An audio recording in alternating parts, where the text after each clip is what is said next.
तुमची ही शंकरपाळी तेलात टाकल्यावर विरघळतात का? कधी परफेक्टच बनत नाही तर एक वेळेस ही पद्धत वापरून बघा. अगदी बिस्किटपेक्षा खुसखुशीत शंकरपाळी बनून तयार होतात. अर्धा किलो मैद्यामध्ये मीठ टाकून मिक्स करून घ्यायचं आहे. शंकरपाळे परफेक्ट बनवायचे असतील तर त्यात वापरलेलं तूप खूप महत्त्वाचं असतं. म्हणूनच आज मी वापरणार आहे मोरे A2 गीर काऊ घी. हे तूप पारंपरिक बिलोणा पद्धतीने बनवले जाते, तेही त्यांच्या फार्मवरील देशी गीर गाईच्या दुधापासून.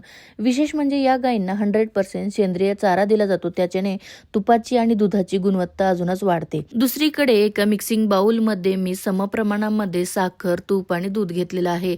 याला व्यवस्थित साखर विरघळेपर्यंत मिक्स करून घ्यायचं आहे. लागेल तसा मैदा टाकून घट्ट पीठ मळून घ्यायचं आणि या पिठाला 10 मिनिटं साईडला ठेवायचं. पीठ जे आहे ते भिजल्यानंतर आपल्याला याचा मोठा गोळा काढून घ्यायचा आणि याची जाडसर अशी पोळी लाटून घ्यायची आहे. आता ही जरी कडा चिरत असतील तरी काही हरकत नाही. आपण याच्या कडा काढून घेणार आहोत आणि मधला जो स्क्वेअर भाग आहे त्याची शंकरपाळी कापून घेणार आहोत, म्हणजे एकसारखी शंकरपाळी आपल्याला मिळतील.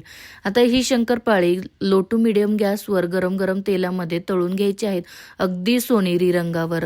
तर आपली शंकरपाळी एकदम तयार आहे. चहा असो किंवा कुठला सण नक्की ट्राय करून बघा. धन्यवाद.